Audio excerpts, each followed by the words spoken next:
Hey everybody, it's Ebbie with Ebbie Reviews and welcome back to my channel. This is going to be my review for David Makes Man, Season 1, Episode 7, Son of Man. So,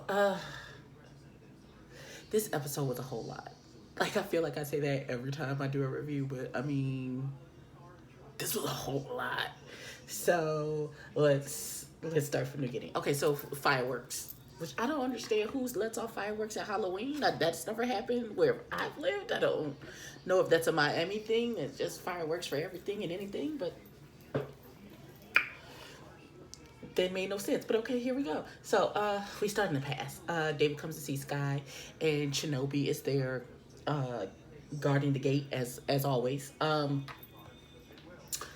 and so he says he has this guy up there, and Shinobi takes offense to him asking, say, don't have our business all over the place and to be making announcements about who's here and what's happening. And so Sky comes around the corner and tells Shinobi, you don't have to do all of that rah-rah with David. He's not here to hurt anybody or anything like that. That's what I inferred from what was said. So what was actually said is you don't have to be a lion to a lamb. And he tells Shinobi go find some calm. And we will definitely get back to find some calm because I think that takes on a whole nother connotation towards the end of this episode. So present day, we're in the same apartment where Sky and David were sitting and talking, and literally Sky, David was the crown prince to Sky's king of this empire. And he was sitting on his right hand in this apartment, this abandoned apartment where they were selling the dope out of. Oh my soul. Okay, so now David comes to the same apartment to see Ray. And David won't go into that apartment, so Ray comes out and they go and sit in the car. And they're going over how they're going to use the prescription pads without getting drunk. They're going over, apparently David has done some research and on how, or on the how much of a prescription they can do and what they can sell it for. And of course, David and Ray, not knowing anything about this particular drug, he wants to use the same verification, the same quantities that they use to get benzos, which is benzodiazepine. I don't know what it is. I'm not even gonna pretend. Because they're gonna do Xanax. And so he's like, if you do too much, we're definitely going to get caught. So they're going over what they can do. They have a medical book out and everything, to see how they can write these prescriptions out so that they come up legit and it doesn't ring off any bells. Which makes sense because they're doing Xanax and this is a prescription pad from a psychiatrist. So no one would dare to blink an eye that he is prescribing Xanax to someone. And that's very, very smart. Okay, so David's phone keeps ringing. And Ray said, are you going to answer that? And he keeps ignoring it. And it keeps going off and keeps going off. And finally David answers. And he's having this conversation. And he was assuring whoever it was on the line, I believe it was Saren, that yes, he's coming to, I guess, church on Sunday. And the way from what we heard on our end of David's part of the conversation, because we never heard what Saren said, it came off like David was talking, because I've done this. I've been on the other end when you call your boyfriend and he's busy and he's trying to say whatever you trying to get him to be like, babe, make sure you do X, Y, and Z. And he's like, yeah, I got it. I remember it. I got that too. Da, da, da, da, da. And like, he's trying to make sure that he reassures you and hurriedly gets you off of the phone because he's clearly doing something else that's got his attention. That was how David's conversation went, to the point where Ray even said, you better be talking to a girl. Well, he said a bitch, but to a girl Now, um, once he gets off the phone, they continue to have this conversation about these drugs, and David said, "A real man moving silent. He don't be letting everybody know the moves that he making." And Shinobi takes offense to that, even though he was standing outside of the car. Nobody was talking to you, but clearly he has an issue. He has a rage issue, and he's always ready to pop off, and that also takes on another connotation, and we're going to circle back around to Shinobi at the end of this. Um, so, now, Lil Willie Earl, I'm sure that boy's name is not Willie Earl, but I can't think of his name, Little Fat Willie Earl, who was fighting JG in the first episode. He was in the apartment, and when Ray got up to leave to meet David downstairs, Shinobi was like, "Come on, little man." He's like, "Why I gotta go somewhere?" He said, when the man move, you move. So I guess they training him to be security. Now, David actually, as he's about to get out of the car after the conversation is over, David sees little Willie Earl sitting over there on the little green box, and he gives him a look like that used to be me. So, we then cut to the next morning, and Gloria is asking, "Are you really gonna go through with this?" She seems real clingy. I don't understand. I'm just going to church, boo.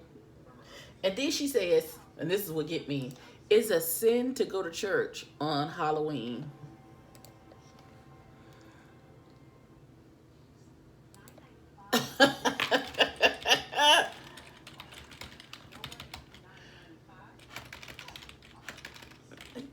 Hold on.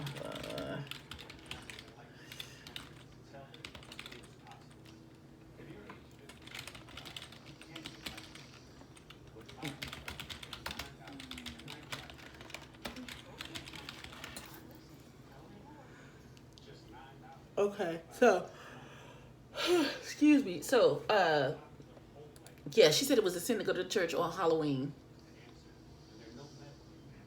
Do you know how many Harvest Fests and Hallelujah Fests that I've been to on Halloween? What are you talking about, girl? That's not how it works.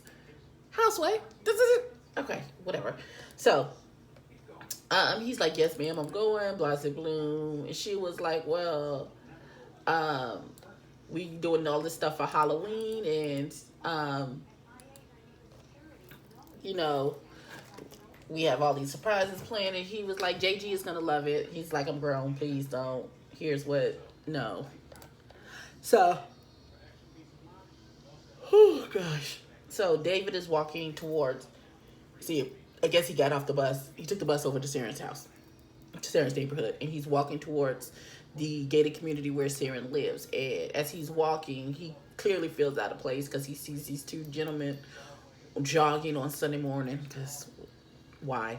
And then as he's walking up to where the gate is, this woman in her car is coming out, and she stops. She looks at him kind of crazy, and he's like, "Oh my god!" And so as he's approaching the gate, the security guard is like, "Can I help you?" And him still being in the mindset of being back at the Ville, when you see security or the police, you absolutely walk in the opposite direction because you don't want that kind of trouble. But he remembers what he's supposed to be doing. He turns around and starts walking back towards him when Saren's parents pull up in their car, and David jumps in the car with them.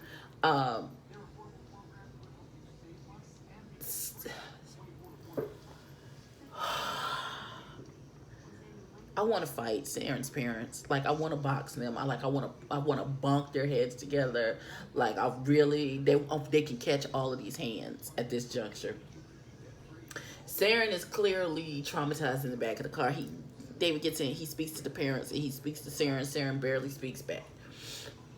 This, David goes to put his seatbelt on. He seems to be having a little complications. He's trying to get it closed. It's a seatbelt. It's not that difficult. So Saren's trifling ass mama has a bruise on her face, and she says it's a little love tap from her baby boy. And they were tussling, and apparently he's getting too big for that because she got hurt. And Sarah was like, "I didn't mean to do it. It wasn't on purpose." And stepdaddy's like, "Well, you did it anyway." All I can see is the mama is going to do something to Sarah to get back for that bruise on her face. So, if you remember back in the first episode when they were outside of the principal's office after they got into that fight, they had a whole conversation without speaking. So, when David clearly sees that something is going on with Saren, and so he says to Saren, "Are you okay?" He doesn't say it out loud, but you see the words appear. Are you okay? Question mark. No response from Saren at all. Saren is so far deep into himself he can't hear the concern pouring off of David. And then you see Saren's name written with question marks, and Saren doesn't respond. He has a nervous twitch of picking with his finger, and you just see him doing that over and over again because he's so far deep into his head about everything that's going on in his house that it's just nothing is getting through.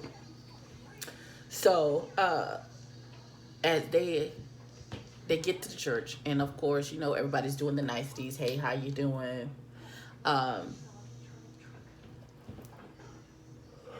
Excuse me, Lord. And so, David turns it on for the adults, of course. They introduce him to the church people. Of course, David, once again, goes into the code switching for the adults, turns into bright, polite, mannerable child. And so Saren and David walk into the sanctuary, and they're by themselves, and they have a little conversation, and they said the stepdaddy wants Saren to call him dad. And the mama agrees that it's time. Did y'all ask me if it was time? Did y'all ask me if that was okay? You not my daddy, nigga. No, I'm not calling you. No. Once again, I want to fight both of Saren's. I want to fight. I literally, it's on site. Listen. David asked Saren, is he okay with calling that man daddy? And literally, Saren is like, I don't even have a choice. Like, it doesn't matter whether or not I'm okay with it or not. I don't really, it just is what it's going to be. So service starts. And as a child who's been in church since before I was formed in the womb, the amount of confusion at this scene, and clearly they don't have people who go to church because what the fuck is happening? So the pastor just goes immediately into his sermon. There's no prayer, no scripture, no praise and worship, no welcome, no announcements, nothing. Just this dry ass word. And why is he yelling? Because there's a mic, nigga, right in front of your face. Why are you screaming at people? All right, it's okay. That's just a pet. So David starts to panic, probably because the word was so dry, it was rubbing his ears. Jesus. So he jumps up, and because the pastor was preaching about the Son of Man and how people would pluck out their own eyeballs and see who he is, and acknowledge that he is the Son of Man. So David jumps up and says, "I am the Son of Man." Oh, okay. But of course that is hallucination. He just stood up, and Sarah mom was like, "Where are you going? Do you have to go to the bathroom?" And he was like, "Yeah." So he excuses himself. He goes to the bathroom, and he starts to throw water on his face, and he starts getting flashes. He sees Sky. He sees the back of Sky, and on the back of Sky is a bullet hole in the back of his head.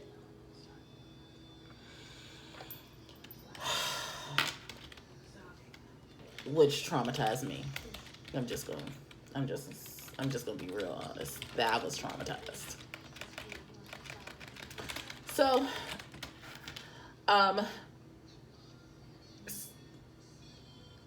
David comes back, and Saren is singing the whitest Negro spiritual I have ever heard in my entire life. But he did a good job. He has a very beautiful voice. So his mama damns Saren with faint praise. She was like, "Oh, you did a good job. Oh, even though you were flight on that high A, and you took a breath during such and such and so and so." But she's like, "But a little practice and it'll be fine." Well, bitch, you couldn't just okay. Trifling ass mama. So David gives him the praise that his mama should have. So he says, "Oh, you were amazing. You were great. All this other good stuff." What is that? What is that? Um.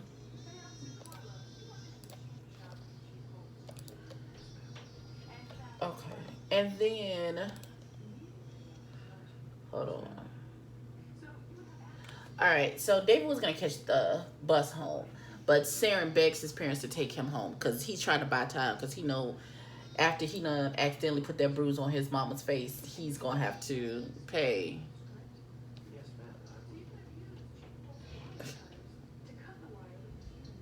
Okay. Okay.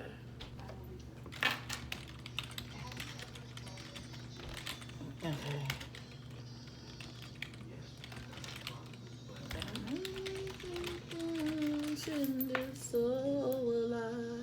Okay, sorry, I'm doing 15 things at one time. Y'all know I'm working from home now, so um, I just wanted to do this so I could watch El Teddy and Really Beast recaps. And I don't like to watch other people recaps before I do my own. So, um, Sharon begs his parents to take David home, and he actually gets the stepdad because his mama was like, "Well, no, he can catch the bus," and he was like, "No, we got time. We can take him home." And his mama really wanted to take him home, so probably because she could beat the piss out of him. But he gets the stepdaddy to agree by calling him dad. Manipulation at its finest. So he says agrees and they go to take him home. Um, Gloria meets them at the car, and I swear she hides George Pines. She is either she's manic or she's high, one of the two, because she's all over the place. So JG said she was like, "Oh, and Saren, I'm so glad you could come." She invites Saren to the Halloween festivities in the hood. And his mom was like, "Oh, but he doesn't have a costume." And she was like, "Don't worry, he doesn't need a costume. He'll have fun." And then some fireworks go off, and his mama panicked, and she's like, "Oh my god!" And he was like, the stepdaddy is like, "Calm down, it's just fireworks." She's like, "Are you sure?" And he was like, yeah, trust me, it's just fireworks." And so they let Saren stay, and so of course JG little badass is the little boy from Dead Presidents. I can't think of his name. Um, and he was like, "It's a robbery. Drop the loot." I was like, okay, cute. I'm digging that. Okay, so Sky. I don't know what Sky was. He was something. I can't think of. It doesn't come to me right now what his costume was. But neither here nor there. Miss Elisha comes out looking like Carmen Miranda, and this female genie, blue gossamer, golden turban situation and circumstance, and she looks really good. And Gloria is in this Elvira, Mistress of the Night costume. Okay, so Gloria asks Elijah, she's like, "Can you watch the kids while I go run some spooky errands to get set up for the haunted house?" And she was like, "Yeah, sure." And so they were going to Elijah's because Elijah said she was going to put some magic on JG's costume. And so as they're going upstairs, Elijah is talking in Spanish because clearly she's Carmen Miranda. And so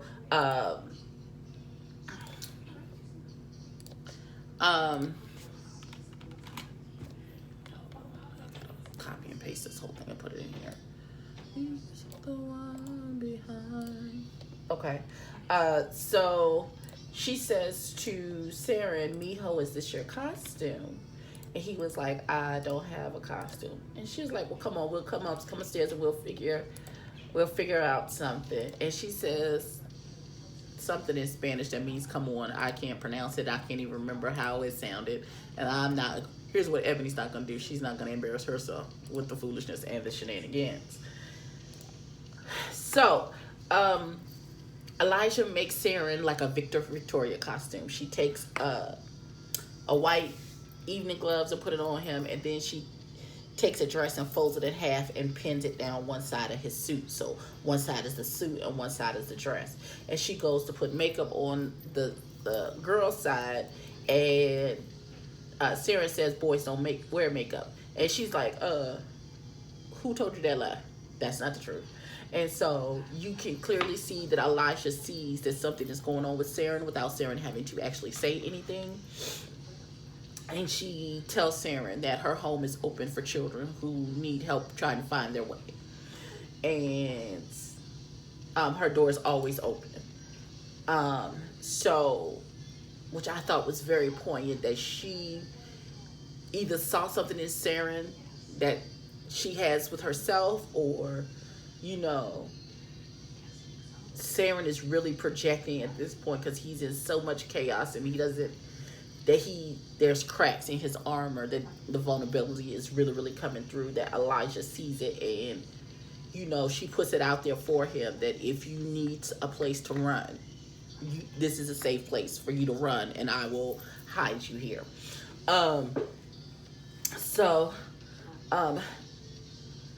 Everybody is getting ready to go out the door, and Elijah comes with a clown wig, and she puts it on David, and she was like, then look, you can't leave my house without hello.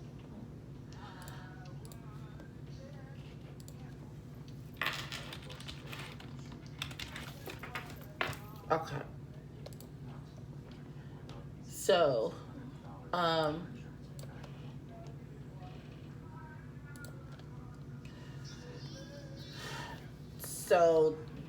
they go around trick or treating. Well, he's like, the clown wig is itchy, and so she's like, well, you can't leave my house with nothing on. And so he's like, how about that? And so they posse come around the corner with Saren leading the way, his Victoria outfit, killing the game, Slade got like a half wig with pin curls in it, and then faces kind of half beat on this side. So they go trick-or-treating. And at the one lady's house, the lady is not giving out candy, she's giving out peanuts. So JG channels his inner Ebbie reviews, because he's literally like, what the fuck is this? Why would you? And everybody was like, no, you don't do that. You just say thank you and you walk away. And he was like, oh, so we just gonna pretend like this is okay that she's handing out friggin' peanuts instead of candy? That thing took me. Me down. So the mean old rent lady, that's what I'm calling her, because I don't know her name, for real. So the mean old rent lady yells across the quad, don't be infecting Saren with your sissy ways. Elisha got this boy dressed up because he has the half costume on. And so Elisha said, oh, we talking about infections? I think you should be more concerned about you taking your meds and your T-cell count. I was stunned. I didn't know. Well, so we just hollering out people business cards? Oh, okay. You know how something is happening and around the people around you, and you don't know where to put your eyes because you like, ooh, this has nothing to do with me. Literally me while I was watching it. So, all right. So, light skin Dream, who is the dude who got out of the car with Uncle Tio when David and Ray were at the uncle's house. And so he sneaks up on Ray, scares the piss out of him. And they have this conversation about this cell phone on the counter, because Ray is counting money at the table. And so light-skinned, light-eyed boy is, and he has an accent. That nigga fine as a fuck. Can we take a minute to appreciate the fineness? Can we though? Can we? How you doing, boo? How you doing? Father God. Okay. So, Light Skin Dream is talking to Ray. He was like, oh, that phone looks familiar to me, but the last time I saw it is in the pocket of a snitch. And he was like, I don't know what you talk about. And he was like, where did you get that? Okay, it's no longer exists.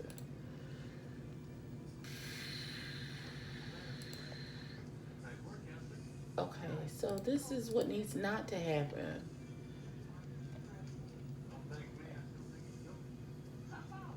I'll go back up.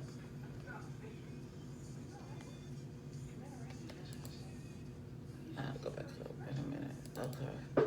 So,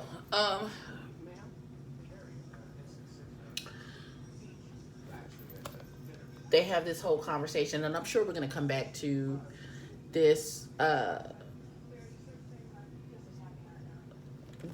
later about, because Ray tells Light Skin Dream that he bought it at this store or somewhere, and he's like, no, because they don't sell that at that store. I checked.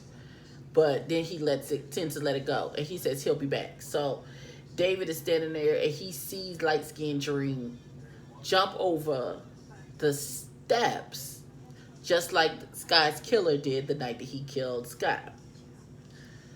So that freaks him out. So he's panicking. So he goes into the house, and where his mama is setting up the haunted house, and he's like, spaghetti. He's like, yeah, this is not spaghetti, it's brains. And he was like, how are we gonna eat that? And everybody's hands been in it. And she was like, well, we're not gonna eat it. It's just for tonight. And he was like, listen, we can't afford to have fun right now. Damn it, we broke, and you ain't got no job. And she was like, first of all, nigga, who you talking to? Don't get clapped out here. We can go back to being broke and crying tomorrow about it. Tonight we're gonna have some fun. She's like, you need some fun, your brother needs some fun, we're gonna have fun tonight. And he's like, we can't afford to have fun. But this is misplaced aggression and anger that he is putting on his mama. So, we then go, Sarah and David are sitting on the curb waiting for Sarah's parents to come pick them up. And they're having this conversation, and so much is going on with Sarah, and I wanna hold him. I wanna take care of him. You can come live here with me, even though I'm into the grandchildren realm and not really raising kids. For him, I would make the obsession. I would make the exception. You can come. I got a room, and you be all right, because your parents is clearly stupid. But he says to David he doesn't want him mad at. Sarah says to David, he's like, oh, I understand why you want to go to Hurston because it's crazy out here. And David is like, wait a minute. Now I could call it crazy, but you don't. This is where I live. You don't live here, so you can't call it crazy. And he was like, well, I'm sorry. He's like, I don't want you to make you mad at me. He was like, I can never. And David says, I can never be mad at you. And Sarah was like, because you're my best. You're my best friend. And David turns to Sarah and says to Sarah, you're my only friend. That took me. Thug tears everywhere. That thing took me when he told him, you are my only friend. And then Sarah says, I'm gonna miss you. And David is like, well, where the fuck are you going? What you mean you're gonna miss me? And he was like, he's like, I don't know. I don't think Saren thinks that he's going to make it out of his mama's house alive. Either his mama's going to beat him to death, or he's going to kill himself because of what the stepdad is doing to him. That is the inference that I took from it, and that thing broke me. And so David is trying to figure out what is going on with Saren, and his parents pull up, and he says to Saren, he's like, to be careful. He tells Saren to be careful, and Saren says, it doesn't matter. I can't. Oh God, I can't. So Saren gets in the car and they pull off, and Elijah comes up and asks David where his friend is, and he's like, he's gone. And Elijah looks at David and she tells him, you can't save everyone. Sometimes you got to give people's problems right back to them. And he was like, yeah, whatever. And so he runs off. And so we then see flashes of Sky and the night that he was killed, and we see him tussling with the person and the person chasing him. And David walked in on it, and he told David to run home. And so David ran home, and I feel like David feels like he's been running ever since.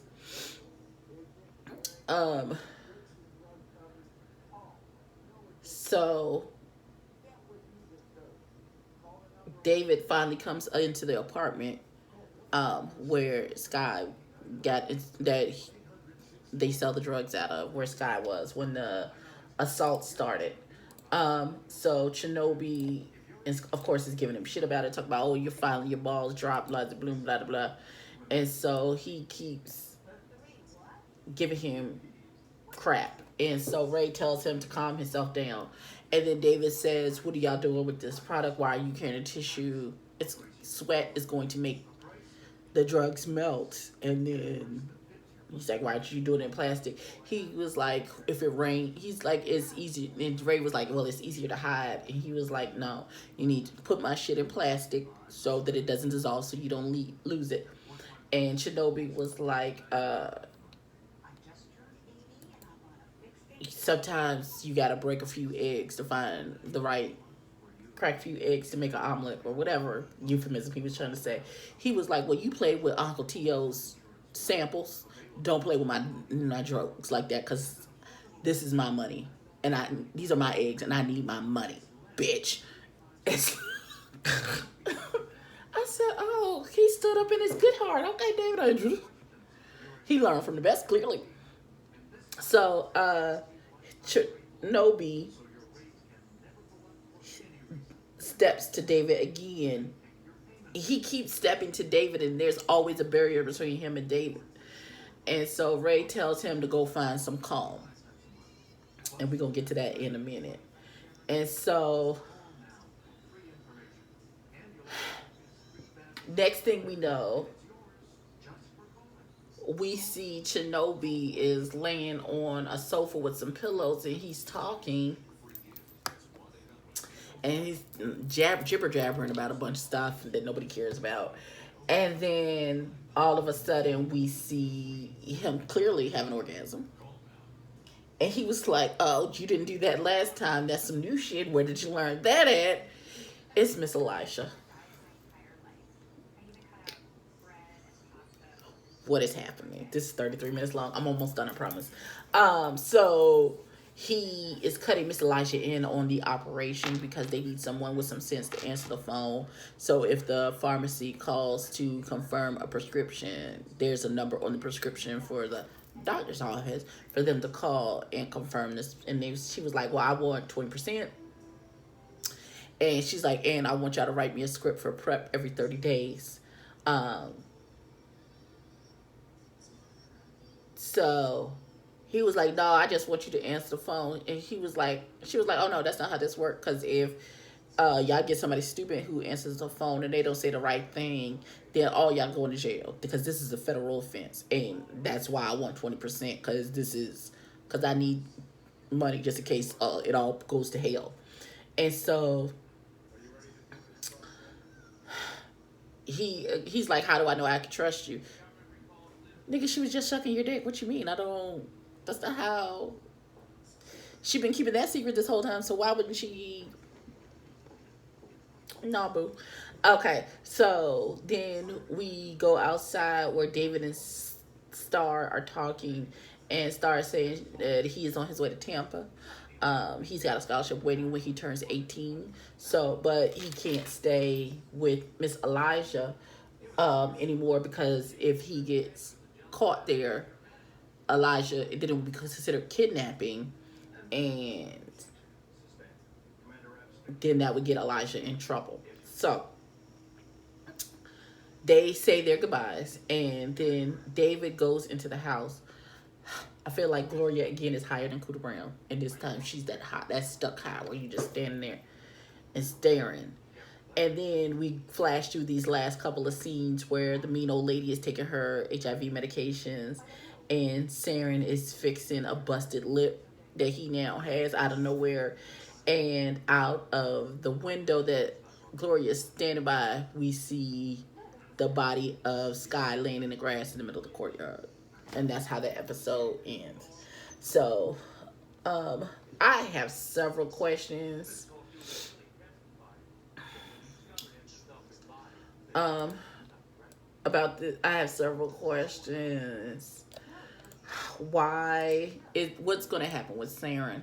Like somebody has to be told. Like somebody has to be uh, has to be told about what's happening um, and what's going on with him.